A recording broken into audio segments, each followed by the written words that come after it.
जीतेंगे हम ये वादा करो, कोशिश हमेशा ज्यादा करो, किस्मत भी रूठे पर हिम्मत ना टूटे, मजबूत इतना इरादा करो। हेलो दोस्तों, आप सभी का सक्सेस पॉइंट जयपुर में बहुत बहुत स्वागत है। हमारा मिशन है कि 2024 में गवर्नमेंट जॉब, 2024 में गवर्नमेंट एग्जाम फाइट करने का हमारा मिशन है। आज मैं आपके लिए क्या लेके आया हूँ, बहुत ही इंपॉर्टेंट चीज है कि शिक्षा मनोविज्ञान अधिगम प्रश्नोत्तर। क्योंकि शिक्षा मनोविज्ञान साइकोलॉजी एक ऐसी सब्जेक्ट है जो 10 या 20 नंबर की होती है, लेकिन उसमें से इतने टफ क्वेश्चन आते हैं, 4-4, 5-5 लाइनों के क्वेश्चन आते हैं। आपने देखा होगा ऐसे क्वेश्चन आते हैं, 5-5, 6-6 लाइनों के क्वेश्चन होंगे, जिसको आप ऊपर से पढ़ोगे तो नीचे का भूल जाओगे, नीचे से पढ़ोगे तो ऊपर का भूल जाओगे। तो उसको किस प्रकार से सोल्व करें और इसके इंपोर्टेंट अच्छी तैयारी के लिए महत्वपूर्ण जो प्रश्न हैं वो कौन से हैं, तो वो आज मैं आपके लिए लेके आया हूँ। वीडियो को फटाक से लाइक कर दें और चैनल को सब्सक्राइब कर दें। देखिए, पहला प्रश्न आपके सामने है कि अधिगम के निम्न सिद्धांतों में से किस में प्रतिक्रिया होने में पुनर्बलन देने का सुझाव दिया गया है। पुनर्बलन देने का, पहली चीज कि यदि साइकोलॉजी के प्रश्नों को यदि समझ गए तो उत्तर आपका देना बहुत ही आसान हो जाएगा। और इसकी जो क्लासें हैं वो डेली डलती हैं। इंपोर्टेंट जो प्रश्न हैं वो डेली आते हैं। तो आप चैनल को अभी तक सब्सक्राइब नहीं किया तो प्लीज चैनल को सब्सक्राइब कर लें और बेल आइकन प्रेस कर लें। देखो, पुनर्बलन देने का सुझाव दिया गया है क्या? ऑप्शन ए है संबंध प्रतिक्रिया सिद्धांत में, दूसरा है सूझ सिद्धांत में, तीसरा है चालक न्यूनता सिद्धांत में, या ऑप्शन 4 वह है अपना क्रिया प्रसूत सिद्धांत में। तो ऑप्शन 4 अपना राइट आंसर होगा कि क्रिया प्रसूत सिद्धांत में क्या दिया गया है कि प्रतिक्रिया होने में पुनर्बलन होता है। पुनर्बलन यदि प्रतिक्रिया होती है अधिगम में तब पुनर्बलन होता है। ये सुझाव किस सिद्धांत में है? क्रिया प्रसूत सिद्धांत में। ये अपना पहला क्वेश्चन था। उसी प्रकार देखिए दूसरा प्रश्न बहुत ही इंपॉर्टेंट है एवं महत्वपूर्ण है। वो कैसे? देखिए, प्रश्न को पढ़िए फिर आपको लगेगा कि ये महत्वपूर्ण है या नहीं। अधिगम सर्वोत्तम होगा, किसमें होगा? देखो, अधिगम सर्वोत्तम होगा जब, कब होगा? यदि वृद्धि होगी तो, अनुशासन होगा तो, या अभिप्रेरणा होगी या अभिवृद्धि होगी। सारे आंसर जो हैं सेम से हैं कि या तो वृद्धि होगी तब अधिगम सर्वोत्तम होगा, या अनुशासन होगा, या अभिप्रेरणा होगी, या अभिवृद्धि होगी। तो आंसर इसका क्या होगा? ऑप्शन 3, अभिप्रेरणा होगी तो अधिगम भी सर्वोत्तम होगा। इसके आप स्क्रीनशॉट भी ले सकते हो, या 1 या 2 बार आप पढ़ोगे तो आपको ये बिल्कुल कंठस्थ याद हो जाएंगी कि अधिगम सर्वोत्तम कब होगा? जब अभिप्रेरणा होगी तब अधिगम सर्वोत्तम होगा। अगला प्रश्न है प्रश्न संख्या 3। मेरा ये मकसद नहीं है कि आपका मैं टाइम वेस्ट करूं, सारे जो प्रश्न हैं वो महत्वपूर्ण है। देखो, साइकिल चलाने वाला स्कूटर चलाना शीघ्र ही सीख लेता है, क्यों? शून्य स्थानांतरण के कारण, लंबवत स्थानांतरण के कारण, ऋणात्मक स्थानांतरण, या धनात्मक स्थानांतरण। तो किसके कारण सीखता है? यदि कोई बच्चा जो है वो साइकिल चलाने वाला है तो वो स्कूटर चलाना जल्दी ही सीख लेता है। ऐसा क्यों होता है? वो होता है धनात्मक स्थानांतरण के कारण। किसके कारण होता है? धनात्मक स्थानांतरण के कारण। अगला जो प्रश्न है प्रश्न 4, पावलोव। एक चीज आप याद रखना, पावलोव यदि आप level first, level second, third grade REET की कोई से भी एग्जाम दे रहे हो तो साइकोलॉजी में पावलोव का जो सिद्धांत है उसे एक बार आप जरूर पढ़ें। ये मेरी तरफ से आपको एडवाइस समझिए। ये पावलोव के अनुबंध प्रयोग में केवल ध्वनि के उपस्थित करने पर होने वाली अनुक्रिया जो हो वो उसे क्या कहते हैं हम? क्या अनानुबंधित प्रक्रिया, अनुबंधित अनुक्रिया, या अव्यक्त अनुक्रिया, या अदृश्य अनुक्रिया? इनके आंसर आपको आते हैं तो आप कमेंट बॉक्स में भी आप दे सकते हैं। और ऐसे प्रश्न जो हैं वो रोज इनकी वीडियो आती है। तो इसका राइट आंसर होगा ऑप्शन 2, अनुबंधित अनुक्रिया। अगला प्रश्न है अपना प्रश्न संख्या 5, पावलोव के शास्त्रीय अनुबंध में, पावलोव के शास्त्रीय अनुबंध में ऑप्शन पहला है कि पहले भोजन उसके बाद ध्वनि उत्पन्न की गई, या दूसरा है अपना कि पहले ध्वनि तत्पश्चात भोजन प्रस्तुत किया गया। किसकी बात हो रही है? पावलोव किसकी बात कर रहा है? एक कुत्ते की बात कर रहा है, और उसको घंटी बजाता है तब उसको भोजन डालता है उसी से। तो क्या पहले ध्वनि तत्पश्चात भोजन प्रस्तुत किया जाता है? ऑप्शन सी है आपका कि भोजन व ध्वनि साथ साथ या भोजन प्रस्तुत किया जाता है। तो ऑप्शन बी आपका राइट आंसर होगा कि पहले ध्वनि तत्पश्चात भोजन प्रस्तुत किया जाता है। पावलोव का सिद्धांत क्या था? आप सभी को या तो पढ़ा होगा, तो आपको पता होगा कि एक कुत्ता उन्होंने पाला, जो ही वो ध्वनि एक घंटी बजाते थे तब उसको भोजन या हड्डी डाला करते थे। अब भोजन डालते थे तो ऐसा करते गए तो एक दिन क्या हुआ, उन्होंने घंटी बजाई तो कुत्ते ने लार डाली, क्योंकि भोजन डालते थे तब कुत्ता लार डालता था, तब उसको हड्डियां नहीं डाली। ये था पावलोव का जो सिद्धांत है। इसके बाद आगे बढ़ते हैं प्रश्न संख्या 6 की तरफ। देखो प्रश्न संख्या 6 क्या कह रहा है कि डिसलेक्सिया किससे संबंधित है? डिसलेक्सिया, ऑप्शन ए पठन विकार से, ऑप्शन बी है व्यवहार संबंधी विकार से, ऑप्शन सी है मानसिक विकार से, ऑप्शन 4 है आपका गणितीय विकार से। इस प्रकार टफ क्वेश्चन आपसे पूछे जाते हैं। तो ऑप्शन ए आपका करेक्ट आंसर होगा कि पठन विकार।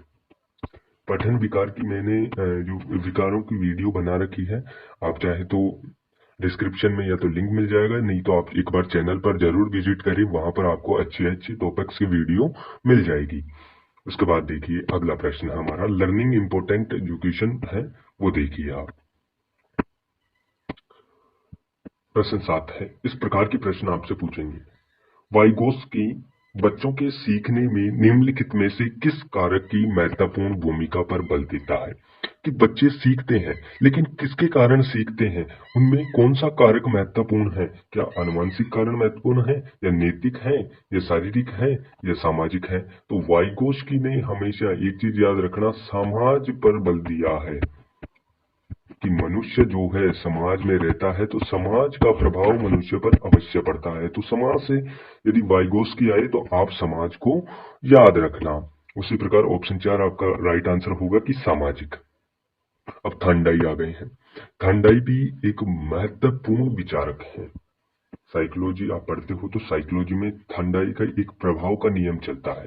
का शैक्षणिक महत्व नहीं है, किसमें नहीं है? रुचियों में वृद्धि, संवेगों पर नियंत्रण, अपराधी बालकों का उपचार व स्मरण शक्ति में कमी।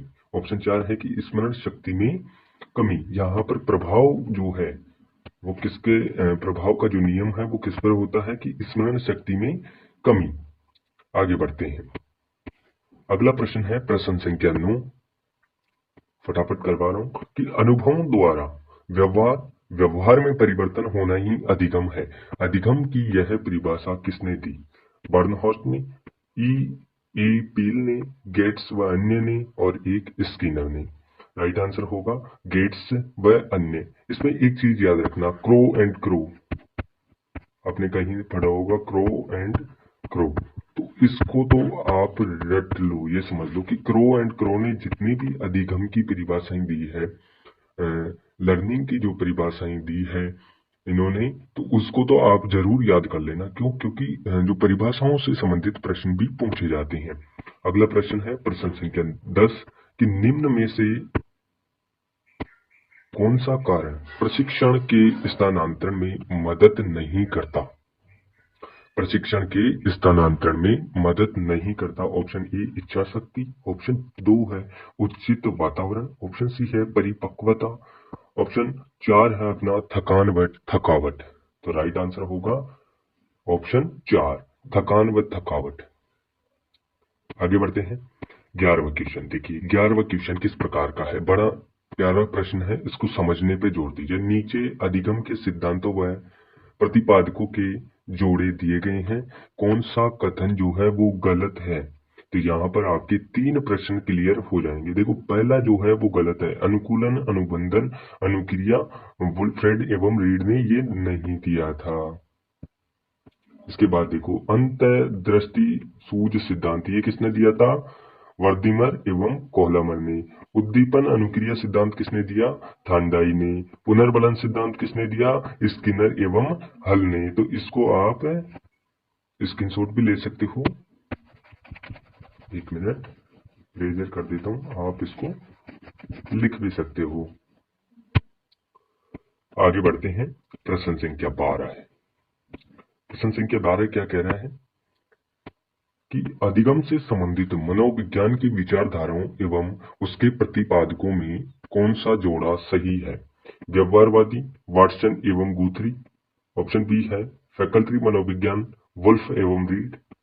ऑप्शन सी है गेस्टाल्ट मनोविज्ञान, थांडाई ने दिया।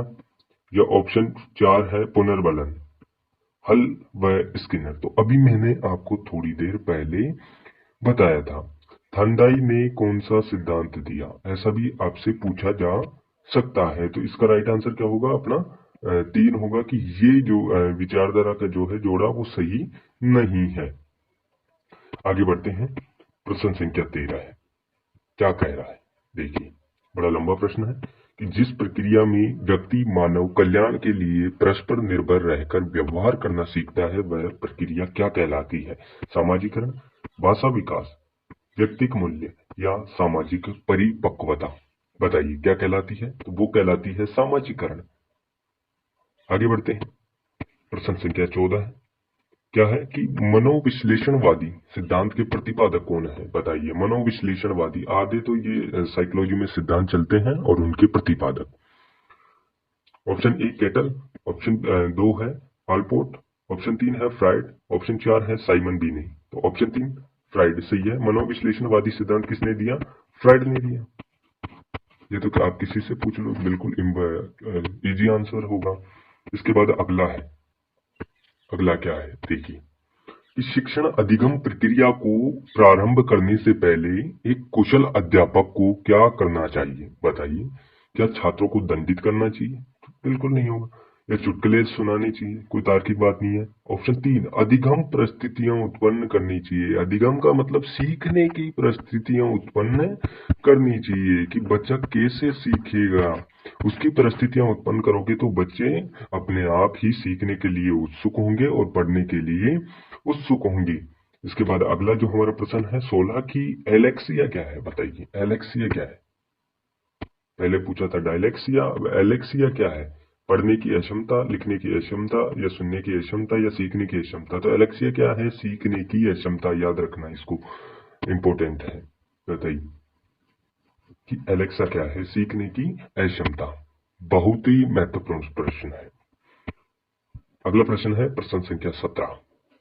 क्या है हमारा कि मनोविज्ञान थांडाइक, जो मनोवैज्ञानिक थे थांडाइक ने व्यक्ति को किस आधार पर बांटा है? क्या चिंतन व कल्पना के शक्ति के आधार पर, या प्रभावपूर्ण व अधीनस्थ पूर्णता के आधार पर, या स्वतंत्रता व निर्भरता के आधार पर, या इनमें से कोई नहीं? ऑप्शन ए है राइट आंसर। चिंतन व कल्पना की शक्ति के आधार पर मनुष्य को बांटा है, व्यक्ति को बांटा है। किसने बांटा है? थांडाई ने बांटा है।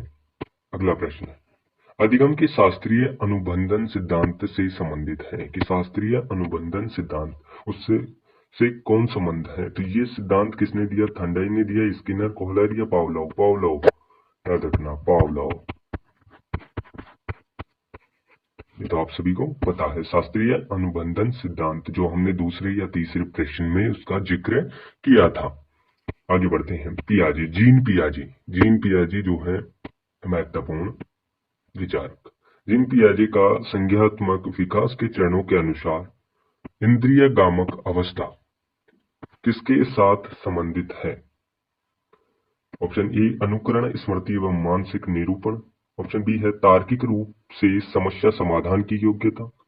ऑप्शन 3 है विकल्पों के निर्वचन और विश्लेषण करने की योग्यता। ऑप्शन 4 है सामाजिक मुद्दों से सरोकार। ऑप्शन ए करेक्ट होगा कि अनुकरण, स्मृति एवं मानसिक निरूपण जीन पियाजे का जो संज्ञानात्मक विकास जो सिद्धांत था उसके आधार पर ये उससे संबंधित है। क्या? अनुकरण, स्मृति एवं मानसिक निरूपण।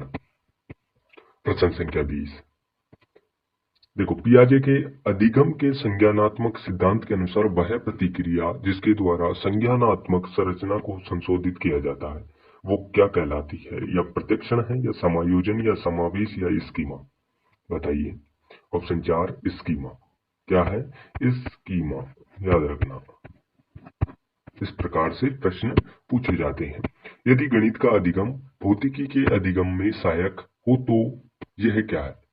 यदि समझो कि हिंदी में यदि आपने अधिगम करवा रहे हैं, समझना, तो क्या वो भूगोल में भी उसी विधियों से, जो शिक्षण विधियां हैं, उसी विधियों से भूगोल ज्योग्राफी में भी अधिगम करवाया जाए तो वो क्या कहलाता है? ये बताइए आप। शून्य स्थानांतरण कहलाता है, लंबवत स्थानांतरण कहलाएगा, या सकारात्मक या नकारात्मक? तो वो क्या कहलाएगा? सकारात्मक स्थानांतरण।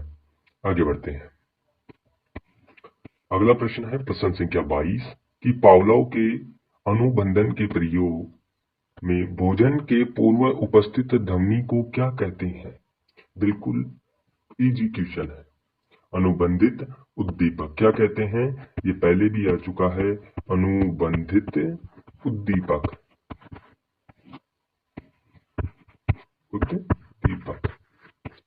आगे बढ़ते हैं। अगला प्रश्न है प्रश्न संख्या 23 हल का सिद्धांत किस प्रक्रिया से संबंधित है? हल का सिद्धांत किससे संबंधित है, या कौन सी वो प्रक्रिया है जिससे संबंधित है? सीखने की व्याख्या से, या सीखने की व्याख्या के सबलीकरण से, या ध्येय क्रमारोह से, या सीखने की पुनर्व्याख्या से? तो ऑप्शन बी लॉक कर ली कि सीखने की व्याख्या के सबलीकरण से। अगला प्रश्न है प्रश्न संख्या 24 की प्रश्न बड़ा लंबा है, आराम से पढ़िएगा। आप अपने जूते एक रैंक में रखते हैं। आप अपने जूते जहां भी उतारते हैं या घर पर होते हैं तो उसे एक रैंक में रखते हैं। उस रैंक को उस स्थान से हटा दिया गया। मान लो आप कहीं जाते थे, आप आपकी स्कूल में जाते थे, आप आपकी कॉलेज में जाते थे, तो वहां आप जूते उतारकर रैंक में रखते थे मानो। फिर भी आप जूते रखने के लिए जाते हैं, तो आप जूते रखते थे, लेकिन जो वो रैंक थी उसको वहां से हटा दिया गया। लेकिन आप क्या करोगे? क्योंकि डेली रूटीन होता है, और डेली रूटीन से आप वहां जाओगे जूते रखने जहां पहले रेक रखी हुई थी। ऐसा होना क्या कारण है? ऐसा क्यों होता है? तो ऐसा होता है किसके कारण? अनुबंध के कारण। किसके कारण होता है? अनुबंध के कारण। अनुबंध का सिद्धांत किसने दिया? पावलोव ने। पावलोव ने। ध्यान रखना, डेली हैबिट की बात आ जाए, रूटीन की बात आ जाए, रोज वह वो काम कर रहा है या रोज उसकी वो आदत थी, तो वो किससे संबंधित है? पावलोव के अनुबंध सिद्धांत से। अगला प्रश्न है प्रश्न संख्या 25।